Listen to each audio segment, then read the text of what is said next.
During a lighthearted segment, Jimmy Fallon begins reading a fan's letter that reveals a secret act of kindness Keanu Reeves did years ago and never wanted public.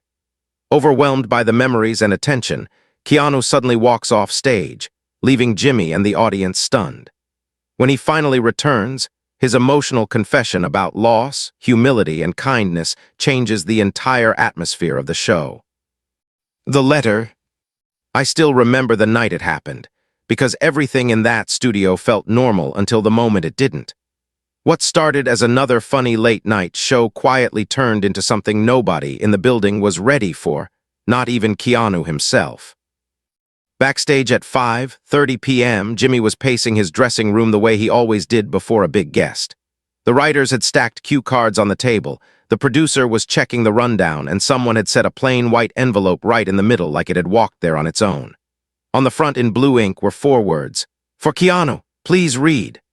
No sender, no return address, just those neat, careful letters and a faint coffee stain on the corner. Jimmy picked it up, turning it over between his fingers. "You sure this isn't a prank?" he asked the head writer, half joking, half worried. The show had been planning a lighthearted segment about random acts of kindness, fan letters they'd surprise Keanu with on air. It was the kind of feel-good content the network loved. Easy laughs, a few soft emotional punches, nothing too heavy. But this envelope felt different, like it carried weight.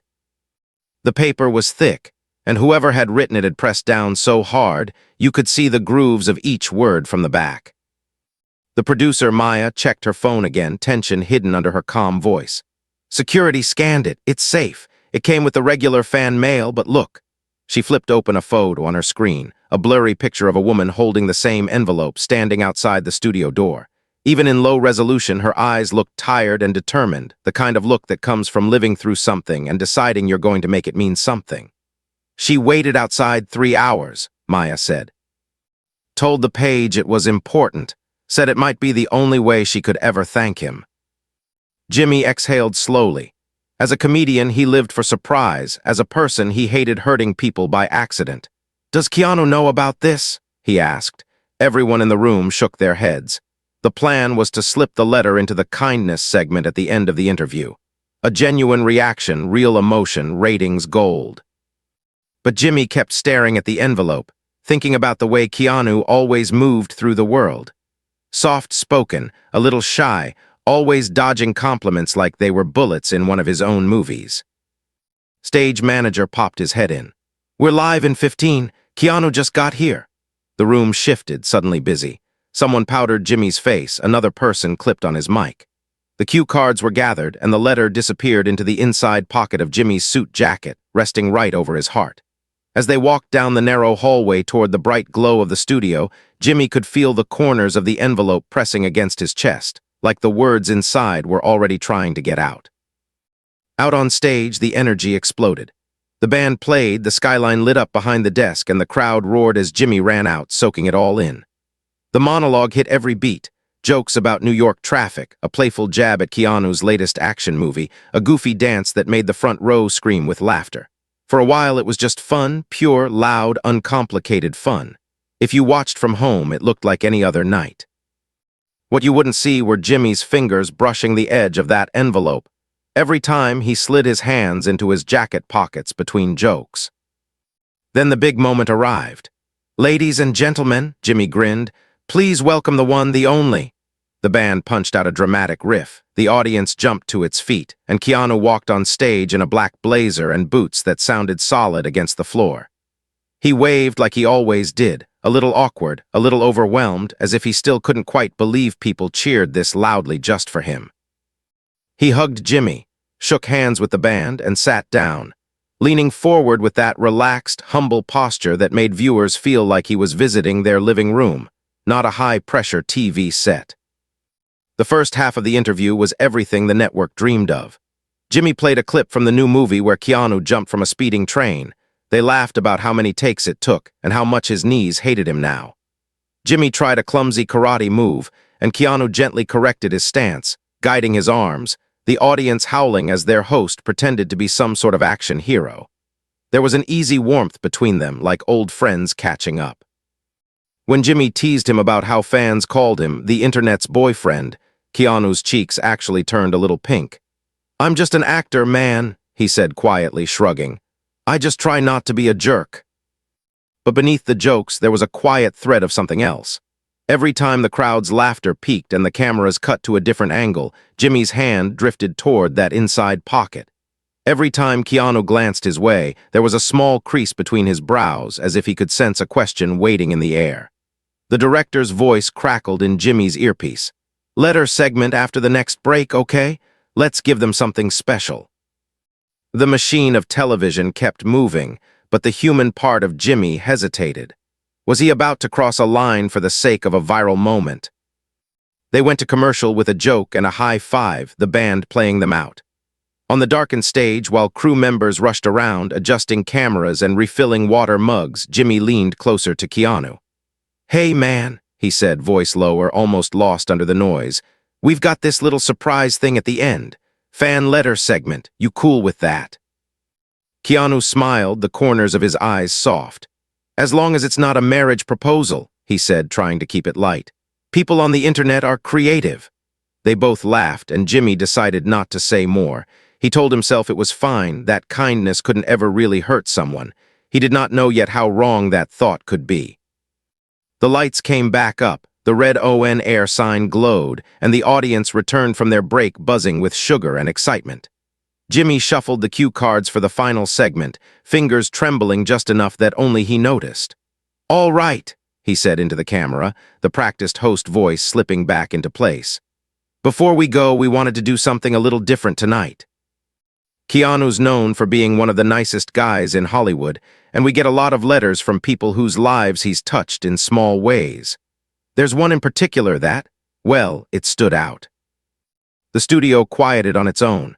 You could feel it, that subtle shift when laughter turns into listening. Keanu tilted his head, the playful smile fading into something more cautious. Jimmy reached into his jacket and pulled out the envelope. Even under the bright lights, the audience could see the worn edges, the careful handwriting. Keanu's eyes instantly narrowed, a flash of recognition sparking across his face like a sudden storm.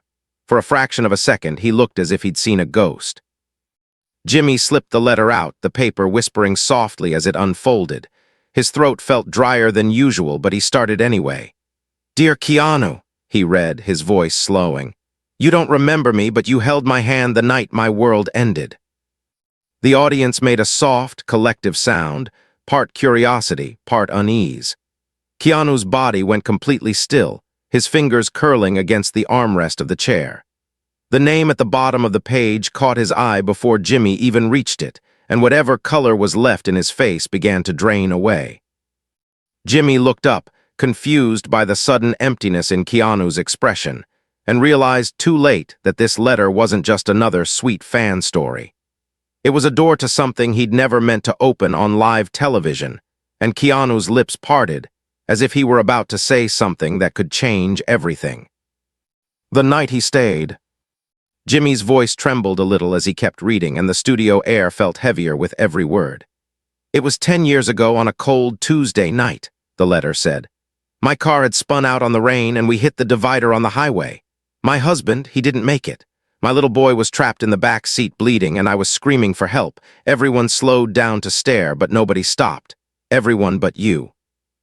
The crowd grew so quiet you could hear the soft hiss of the stage lights. Keanu's eyes were locked on the page in Jimmy's hands, but he wasn't really seeing it anymore. He was somewhere else. His jaw tensed, his shoulders stiffened the way they do when someone is bracing for impact. I'd seen actors fake emotion 100 times. This wasn't that. This was a man being dragged back to a night he had tried very hard to fold up and push into a dark corner of his memory. Jimmy swallowed, glancing once at Keanu before going on. "You pulled your bike over and ran toward the crash. You climbed into broken glass and twisted metal with no gloves, no jacket, just your bare hands. You kept saying, 'I'm here. I'm not going anywhere. Just breathe with me.' You stayed with my son while the paramedics worked on my husband. You never told us your name, but I recognized you anyway. You were Keanu Reeves, bleeding from your arms, whispering to my boy, telling him about some movie set where you once did a stunt that scared you half to death." A nervous laugh flickered through the audience at the mention of the movie, but it died almost as fast as it started. Keanu's gaze had dropped to the desk now, his hair falling forward. He looked smaller somehow, like the weight of the letter was pressing down on his spine. I remembered something the show's security chief had told me once, that Keanu was always the first person to rush toward trouble on the sidewalk, even when his own team wanted him to keep moving. "He never wants a picture after," the chief had said. "He just checks their breathing, then he disappears." Jimmy's fingers tightened around the paper. "You told my son," he read, "that sometimes the bravest people in the world are the ones who are scared and still stay. You told him that his dad was that kind of brave for holding on as long as he did. You said, 'You are not alone in this. None of us are.'" I didn't know it then, but those words would become the rope I held onto when I wanted to let go. Keanu exhaled sharply, almost a flinch, and finally raised his eyes. For the first time since he walked on stage, he looked straight into the camera as if he could see the person on the other side of that lens. The studio monitor in the corner showed his face close up, eyes shining, lips pressed tight. Jimmy hesitated, sensing how close he was to something raw. He could have stopped. He should have stopped. But the director in his ear whispered, "This is incredible, keep going," and the machine rolled forward. "The doctors said my son might not make it," Jimmy read, his voice getting softer. "They said his chances were small, that even if he did survive, he might never walk or speak again. That night, sitting on the hospital floor, I wanted to give up. I wanted to disappear. And then the nurse walked in and handed me a folded napkin. On it, in your handwriting, were 3 words, 'Stay, for him.' She said you left it behind after you checked on us and refused any credit, any cameras, any praise. You just asked her to give it to the boy's mom." Keanu's hand went to his own jacket pocket, almost on reflex, like he was searching for a ghost of that napkin. His throat worked as he swallowed, and I noticed his leg bouncing under the desk, restless energy trying to escape somewhere. Jimmy looked up again, and for a moment, host and guest just stared at each other. No jokes, no distance, just 2 men caught in a story that was suddenly much bigger than television. Then Jimmy read the final lines of the page. "My son is alive because he believed you when you said he was brave," the letter continued. "He learned to walk again. He learned to speak again. Today, he's the reason I'm writing this, because he said, 'Mom, you don't spend your life thanks to someone and never say it back.' His name is David. You met him in the dark that night. He wants to meet you in the light." The crowd gasped as Jimmy turned the last page and found something clipped to it. A small, faded ambulance bracelet and a recent photo of a young man in a graduation gown, smiling wide, his arm around the same woman from the security photo. Jimmy's breath caught in his mic. Keanu leaned forward, staring at the picture as if the world had narrowed down to that single image. I saw his eyes flick to the bottom of the letter where the signature waited. When he saw the woman's name, the emotion on his face shifted from shock to something deeper, something like grief mixed with relief and fear. He knew that name. He remembered it too well. His lips moved, silently forming the syllables. It was the name he'd whispered in that hospital hallway years ago when the doctors told him there was nothing more anyone could do for her husband. Without a word, Keanu reached out, took the letter gently from Jimmy's hands, and began to read it himself, eyes racing across lines that he already knew and lines he had never seen. And then, before anyone could process what was happening, he stood up. His chair scraped loudly against the floor, the sound cutting through the silence like a blade. He folded the letter once very carefully, placed it on the desk in front of Jimmy, and walked off the stage. No dramatic speech, no angry outburst. He just turned away from the cameras and disappeared behind the curtain, leaving Jimmy frozen in his seat, the audience stunned, and millions of viewers at home watching an empty chair where a Hollywood legend had been sitting only seconds before. The door he didn't want to open. Backstage, the roar of the audience turned into a muffled storm behind the heavy curtain. Keanu moved fast at first, long strides, shoulders tight, like a man running from a fire only he could see. A stagehand jumped out of his path and dropped a bundle of cables. The band's music faltered for half a beat out front as the director cut frantically to a wide shot of the crowd, trying to hide the fact that their guest had just vanished in the middle of a live show. I slipped behind a lighting rig and watched as the stage manager caught up to him near the hallway. "Keanu, hey, are you okay? We're still live, man," he whispered, desperate and scared. They weren't just thinking about ratings. They were thinking about headlines, about broken trust, about the moment spinning out of control. Keanu stopped, one hand pressed flat against the cool concrete wall, his head bowed. He took a long breath, then another, like a diver breaking the surface after staying underwater too long. "I'm not mad," he said slowly. I didn't know that letter was coming. I didn't know she's still." He trailed off, unable to finish. The usually unshakable calm he carried with him was cracked, and through that crack you could see years of carefully folded pain. Jimmy's voice floated from the stage, trying to improvise. "We're gonna take a quick break," he told the audience, forcing a smile that didn't reach his eyes. "We'll be right back." The band launched into a song as the show cut to commercials, and the instant the red on air light blinked off, Jimmy tore off his mic and rushed backstage. He found Keanu near the stairwell, sitting on a black road case, elbows on his knees, fingers laced together so tightly the knuckles had gone white. For a moment, Jimmy just stood there, unsure if he should step into that private storm. The cameras weren't rolling now, but the stakes felt even higher. This wasn't about a show anymore. This was about a human line he might have crossed without meaning to. "Keanu," Jimmy said softly, coming closer. "I'm sorry. We thought it was just a powerful fan letter. I shouldn't have read it without asking you first. That's on me." Keanu shook his head. "You didn't know," he replied, the words a little rough. He sat up straighter, trying to gather himself. "It's not about privacy. It's about what that night was for her kid, for me." He looked up, his eyes clear but tired. "We were all broken in that moment, Jimmy. I was coming back from the hospital myself. I just lost someone, too. I didn't pull over because I'm some kind of hero. I pulled over because I knew what her scream felt like." A beat passed where neither of them spoke. In that silence, I could almost see the memory play out behind Keanu's eyes. The wet pavement, the twisted metal, the sound of someone shouting a name again and again, as if volume alone could drag a soul back into a body. He had lived that sound from the inside. It had carved a space in him that never closed. "I told myself it was just one night," he continued quietly. "One night of holding on to a stranger until the ambulance arrived. I thought they'd forget me. I wanted them to forget me so they could remember him, her husband, the real hero in their story, hearing that she still carries that moment, that the kid grew up with my face in his head. It feels like I stole something that belonged to their family." Jimmy sat down beside him, ignoring the fact that he was wrinkling a suit that cost more than most people's cars. "You didn't steal anything," he said. "You gave them something when everything else was being taken away." Keanu's laugh was short and humorless. "You ever hold somebody's hand while they wait to hear if the person they love is dead?" he asked, not as a challenge, but as if he was honestly curious whether anyone else understood that particular kind of helplessness. Jimmy shook his head, face open and raw. "It doesn't feel like giving," Keanu whispered. "It feels like failing in slow motion." From down the hall, the director shouted, "We're back in 60. Do we have a plan?" Panic edged his voice. The crew hovered, unsure whether to prep a backup segment or trust that somehow this real-life drama would turn into the kind of moment TV executives prayed for. Maya, the producer, stepped forward then, eyes flicking between the two men. "There's something I need to tell you both," she said, voice low but steady.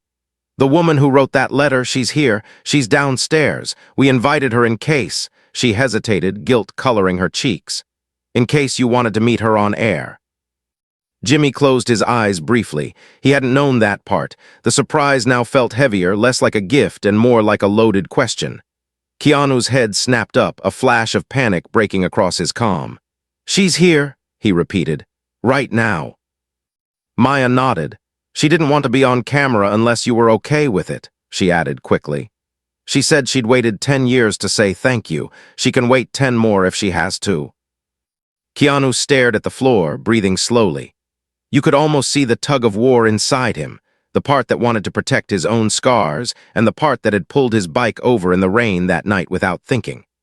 Courage isn't loud, I realized. Sometimes it's just a man sitting on a road case, deciding whether to walk back into the light when it would be easier to disappear. The stage manager's voice sliced through the moment. 30 seconds, we're back in 30. Keanu finally looked at Jimmy, eyes clear, decision forming there like a sunrise. "If we do this," he said, "we do it for her, for that kid, not for a clip, not for views. You let me talk the way I need to talk. And if at any point she looks uncomfortable, you cut the cameras. Deal." Jimmy didn't hesitate. "Deal," he said, and there was something fierce in his tone, a promise that went deeper than network contracts. Keanu stood, rolled his shoulders back, and walked toward the curtain with the slow, deliberate steps of a man walking into a fight he hadn't chosen but refused to run from. Just before he reached the edge of the stage, he paused and glanced toward the stairwell where a woman waited with 10 years of gratitude and grief in her hands. For a moment, he almost turned that way instead. Then the red on air light blinked back on, the band hit a hopeful chord, and the director's voice boomed, "We're live!" As Keanu stepped once more into the blinding glow of the studio lights, still unsure if he was about to heal something or tear it open even wider. The woman in the wings! The audience was buzzing when Keanu reappeared on stage, a flicker of applause starting up, then faltering when they saw his face. He lifted a hand, not in a movie star wave, but in a gentle request for quiet. The band let their final notes fade, and Jimmy, back behind the desk, looked different too, less like a host, more like a man caught in the middle of something sacred and fragile. Jimmy started, then stopped, taking a breath. We all just saw something very real happen. Keanu needed a moment, and that's more important than any schedule we have. He turned toward his guest, no jokes in his eyes now. If you want to talk about the letter, we'll listen. If you don't, we'll move on. Whatever feels right to you, man. Keanu's gaze swept the audience, then settled on the letter still lying where he'd left it. He picked it up, smoothing the creases with careful fingers. I didn't walk off because I was angry, he said, his voice carrying easily even when he spoke softly. I walked off because that letter, it opened a door I'd been keeping shut for a long time. Not because of them, he nodded at the paper, but because of me. He glanced briefly at Jimmy. When I pulled over that night, I wasn't coming from a movie set. I was coming from the hospital. Someone I loved very much had just gone. I was driving with my helmet on and my tears fogging up the visor, and I heard the crash before I saw it. When I stopped and saw that car, saw her screaming, saw that kid, he paused, eyes shining. It felt like watching my own heart break again, but from the outside. The crowd listened without a sound. This wasn't the polished kind of story you usually heard on late-night shows, trimmed for laughs and applause. This was messy, human, full of pauses where you could tell he was choosing honesty over comfort. I stayed with them because I knew that once the ambulance left, everyone would move on, Keanu continued. The cops, the bystanders, even the news trucks if they showed up. But that woman and her son, their world would stop, and I knew what it was like to be the only one standing still while life kept going for everyone else. He looked straight into the camera now. If you've ever been there, if you're there right now, I'm sorry. I'm so sorry. Jimmy's hand rested on the desk, fingers tapping softly against his mug, not out of impatience, but from the sheer emotional charge in the room. He cleared his throat. There's something else, he said carefully. Your letter writer, she's here tonight. She didn't want to surprise you on air without your permission, and I should have handled that better, but she's backstage right now. A murmur swept through the crowd. Keanu exhaled slowly, then gave a small, almost invisible nod. Can I see her? He asked. No big entrance, just can I see her? Meyer appeared at the edge of the curtain with the woman from the blurry security photo. Up close, she looked older than she had in the picture, but not weaker. If anything, there was a strength in the way she walked, in the way she held herself together. She wore a simple blue dress and clutched a small object in her hands, a folded napkin, yellowed with age. Jimmy stood as she stepped onto the stage, his usual showman's polish gone. Everyone, this is Alina, he said softly. She's the one who wrote the letter. The audience gave a gentle, respectful applause, more like a welcome than a cheer. Alina's eyes found Keanu's, and for a moment, neither of them spoke. Time stretched out between them, connecting that rainy highway to this brightly lit studio. After 10 long years, they were no longer just a memory to each other. They were two people who had survived the same night from different angles. You were really there, she whispered finally, her voice trembling but clear. Sometimes I thought I made you up, like my brain invented some angel on a motorcycle so I wouldn't collapse on that road. Keanu smiled, a small, sad curve of his mouth. I was there, he said. Very human, very confused, very late to wherever I was supposed to be going. The crowd laughed softly, the tension easing just enough for everyone to breathe. Alina let out a shaky breath that turned into a half-laugh, half-sob. You held my son's hand, she said. You told him to squeeze your fingers every time he heard my voice, so I'd know he was still with me. You told me to scream at you instead of at the sky." Keanu nodded, the memory clear. "You needed somewhere to put the pain," he replied. "I had room." Alina glanced at the napkin in her hand and unfolded it carefully. The words "stay," for him, were still visible, though faded. She placed it on the desk like an artifact. "I almost didn't," she admitted. "There were nights I looked at this and thought, what if he was wrong? What if staying just means hurting forever?" Her gaze drifted out over the silent audience. But then David would laugh or say something sarcastic exactly like his father would have, and I'd remember what you said about being brave while scared. So I stayed, for him, for me. Jimmy blinked hard, his usual quick comebacks nowhere to be found. The cameras caught his face anyway, eyes red, not trying to hide it. Somewhere in the top row, I heard someone quietly wiping away tears with a program. Alina turned back to Keanu. "He wanted to be here tonight," she said, "but he's working a late shift." Her mouth quirked into a proud smile. "He's a physical therapist now, helps people learn to walk again. He says you were the first person who treated him like he wasn't broken forever." The words hit Keanu with visible force. He took a tiny step back, as if bracing himself. You could tell he was replaying that night, seeing not just the blood and the sirens, but the quiet moments between, the things he'd said without thinking, just trying to keep a scared kid from disappearing behind his own eyes.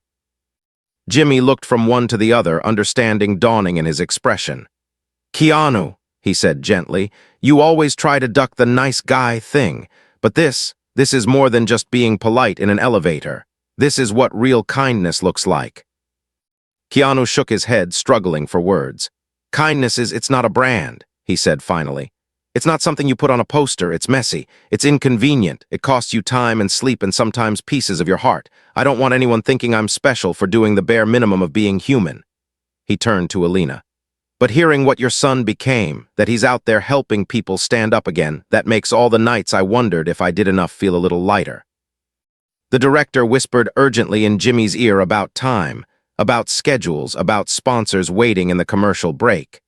Jimmy ignored him. There are moments when television has to step aside and let life breathe, and this was one of them. Alina wiped her eyes with the back of her hand. "There's one more thing he wanted me to tell you," she said. "He said, tell him he didn't just save us that night. He gave us a way to be strong. He said he still hears your voice when he's working with patients who think they'll never move again. He tells them, 'I'm here. I'm not going anywhere. Just breathe with me.'" Keanu closed his eyes briefly, a soft, painful smile breaking through. "I stole that line from a nurse," he admitted quietly. "She said it to me once when I thought my world was ending." "And now my son says it to people who think theirs is," Alina replied. "That's what you started." The weight of that simple truth settled over the room like a gentle blanket. A chain of kindness, passed from a nurse to an actor to a grieving mother to a wounded boy, now looping back into a studio full of strangers and millions more watching from their couches or their phones. Keanu looked out at the cameras again, a new resolve in his eyes. "If we're going to put this on TV," he said softly, "then I want to say something to the people out there who feel like they're the ones bleeding on the pavement right now." He hesitated, searching for words that didn't sound rehearsed or hollow. "I've never talked about this on camera before, but maybe it's time." Jimmy leaned forward, sensing something important about to break through. "Take your time," he said. "We're not going anywhere."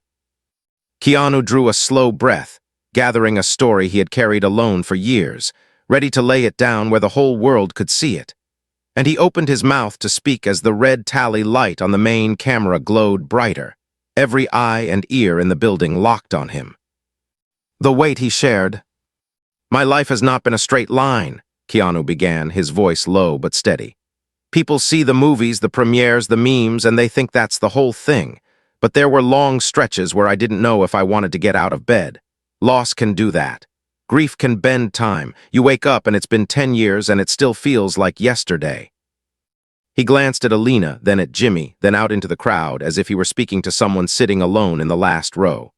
"When I was younger, I thought resilience meant pretending I was okay," he said. "Smile for the cameras, shake the hands, do the press junket, go home, sit in the dark. But that night on the highway showed me something different. I was broken and they were broken, and in that moment the only thing any of us had to offer was presence. just being there. Bleeding a little together. Elena nodded, a tear slipping down her cheek. Sometimes that's all you need, she whispered. Someone who doesn't run. Keanu's mouth twitched in a sad smile. I've run from a lot of things in my life, he admitted. Commitments, conversations, feelings that felt too big, but I didn't run from that crash, not because I'm brave, because I knew what it felt like when everyone else did. Jimmy finally found his voice, soft and careful. So what changed for you after that? He asked. Because something clearly did. That napkin, those words, they came from somewhere. Keanu leaned back slightly, eyes narrowing in memory. A few months before the accident, he said, I was sitting in a hospital hallway with a man who just lost his wife. He was shaking so hard he couldn't hold his own coffee. A nurse sat down next to him, didn't say, I'm sorry for your loss, or any of those phrases we use because we're afraid of saying the wrong thing. She just took his hand and said, stay, for her, stay long enough to tell her story right. He looked down at his hands, flexing his fingers like he could feel the nurse's grip in them even now. Those words stuck to me like wet clothes. I didn't know what to do with my own pain, so I started showing up for other people's, I guess. Little ways, quiet ways.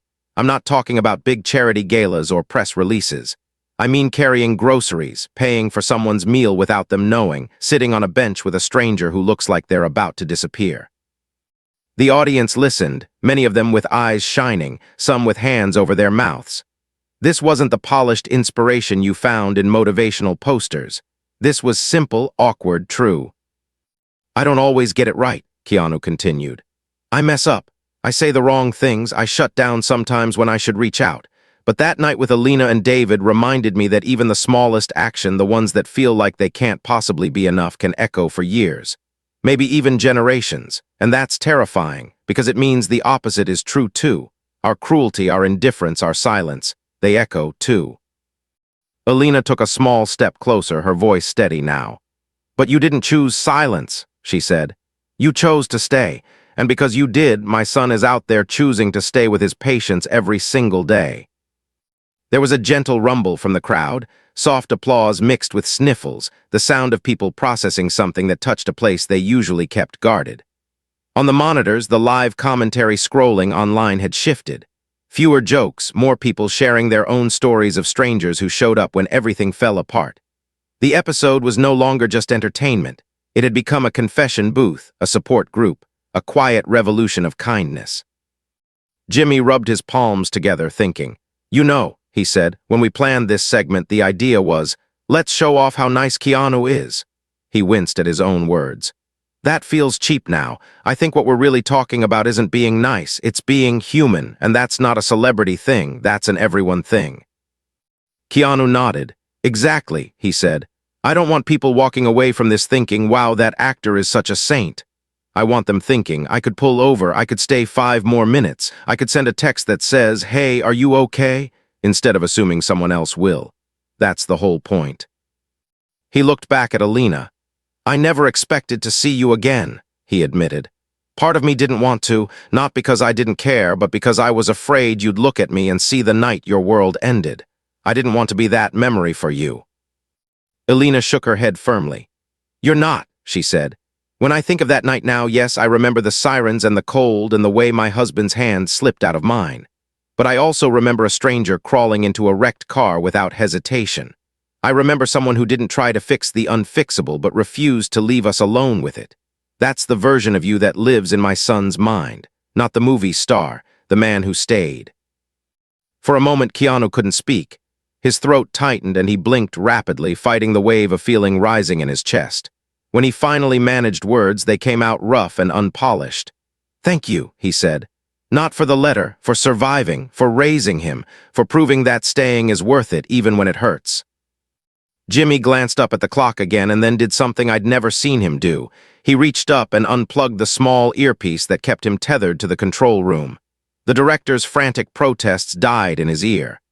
We'll deal with the network later, he said under his breath, more to himself than anyone else. This is more important. He turned back to Keanu and Elena. You know, he said, there are a lot of people watching right now who are probably thinking about moments when they could have stayed but didn't, or times they needed someone and no one came. What would you say to them? Keanu considered the question, his gaze distant for a heartbeat. "I'd say you can't rewrite the past," he answered. "You can't go back to the night you drove by that crash or the day you didn't return that call, but you can decide what kind of person you're going to be the next time. You can choose to be the one who stops, the one who listens, the one who stays. And if you're the one who was left alone, if you're the person who sat on the bathroom floor wondering why nobody came." He paused, eyes shining again. "I'm sorry, I wish I could knock on every one of those doors and just sit with you for a while. I can't. But maybe someone watching this can be that person for you. Or maybe you can be that person for someone else, and in doing that, heal a piece of your own story." A heavy silence followed, not empty, but full, like the quiet after a storm when you can finally hear the birds again. Even the cameras seemed to hum more softly. This wasn't late-night TV anymore. This was a room full of people sharing the same fragile heartbeat for a few stolen minutes. Elena reached out then, offering her hand. Keanu took it, their fingers closing around years of unspoken gratitude and apology and mutual survival. Jimmy watched, openly moved, his usual polished persona stripped away. "There's one more thing," Keanu said suddenly, turning to Jimmy. His expression had shifted from vulnerable to resolved. "You read that letter without knowing what it would do. That's the risk of live TV, right? But now that we're here, now that all of this is out in the open, I want to ask for something." Jimmy straightened, attentive. "Anything," he said, and meant it. Keanu looked straight into the main camera, his voice firm but gentle. "I want to use whatever attention this moment gets for something that actually matters," he said. "For the nurses who say, stay for her. For the physical therapists like David who help people stand again. For the strangers who choose to pull over. Let's not just share this clip for the drama of me walking off stage. Let's share it as a reminder to show up." He turned back to Jimmy. "Help me figure out how," he added, "not as a PR move, as a promise."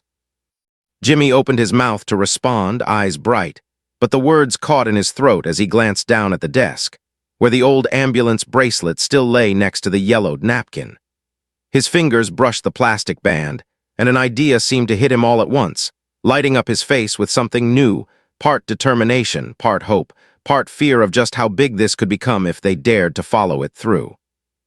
He looked up, meeting Keanu's gaze with a spark that hadn't been there before.